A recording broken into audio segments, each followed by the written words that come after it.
Assalamualaikum warahmatullahi wabarakatuh. Selamat pagi Pak Sunhadi dan teman-teman sekalian dalam pelajaran debat bahasa Indonesia. Sebelumnya perkenalkan, nama saya Nur Aini Saadah, kelas 10 IPS 6 nomor absen 25. Pada kesempatan kali ini, saya sebagai pihak proposi akan menyampaikan argumen saya mengenai mosi hari ini, yaitu politik dinasti harus dihapuskan. Politik dinasti harus dihapuskan di Indonesia. Secara sederhana, politik dinasti merupakan sebuah upaya untuk mengarahkan regenerasi kekuasaan bagi kepentingan golongan tertentu untuk mendapatkan atau mempertahankan kekuasaan di suatu negara. Kata dinasti sendiri dalam Kamus Besar Bahasa Indonesia diartikan sebagai keturunan raja-raja yang memerintah atau semua yang bersifat dari satu keluarga.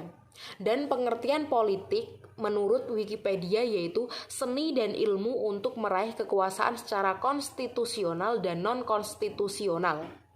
Karena politik di Indonesia menganut sistem demokrasi dan bukan kerajaan atau monarki, maka muncullah istilah politik dinasti.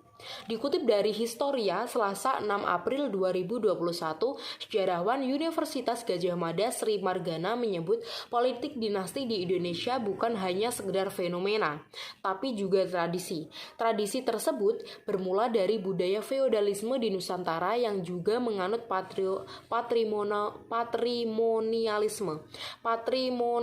Patrimonialisme sendiri merupakan istilah untuk menyebut rezim pemerintah di mana kekuasaan penguasa tergantung pada kecakapan untuk mempertahankan kesetiaan para elit kelompok.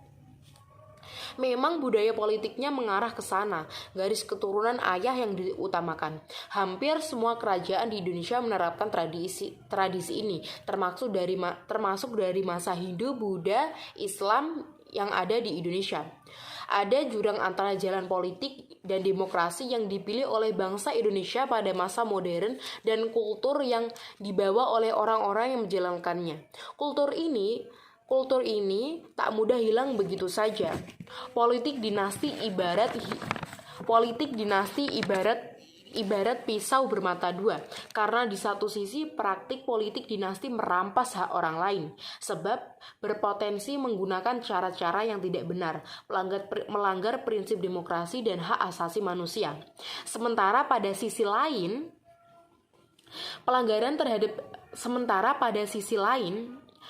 pelanggaran terhadap seseorang yang memiliki hak untuk dipilih akan mencalonkan diri sebagai kepala daerah kebetulan merupakan berasal dari dinasti politik tertentu, juga melanggar hak politik seseorang sehingga bertentangan dengan demokrasi. Hak politik seseorang asas tersebut, Mahkamah Konstitusi menilai pelanggaran yang dimaksud bertentangan dengan konstitusi. Beberapa contoh politik dinasti yang ada di Indonesia diantaranya adalah majunya putra pertama Presiden Joko Widodo yaitu Gibran Rakabuming Raka sebagai calon wali kota Solo, sedangkan mantunya Bobi Nasution maju sebagai wali kota Medan. Dan perlukah politik dinasti di Indonesia harus dihapuskan? Perlu dilakukan pembatasan. Setiap penjabat pasti ingin anak atau mantunya atau keluarganya menyambung jabatannya. Dinasti politik tidak sehat karena biasanya akan mementingkan keluarga daripada rakyat. Bahkan lebih buruk lagi, jika ada anak atau keluarga membuat kesalahan, maka kesalahan tersebut akan ditutup-tutupi. Dinasti politik harus dihapuskan dengan tegas. Jika makin maraknya praktek ini di berbagai pilkada atau pemilu legislatif, maka proses rekrutmen dan koderisasi di partai politik tidak berjalan atau macet. Jika kuasa para dinasti di sejumlah daerah bertambah besar, maka akan kian marak korupsi sumber daya alam dan lingkungan, kebocoran sumber daya pendapatan, serta penyalahgunaan APD dan APBN. Dinasti politik tidak bisa diterima karena telah merusak tatanan hukum demokrasi. Pembatasan dinasti politik adalah bagian dari tuntunan reformasi. Tapi saya heran, kok malah ini tidak diatur dalam perundang-undangan. Mereka sekarang sudah terpilih secara legal dan kita terbodohi, makanya tidak usah mencari kambing hitam. Ketika mereka dilantik, media juga beramai-ramai memberi ucapan selamat. Apakah dengan ini tidak munafik?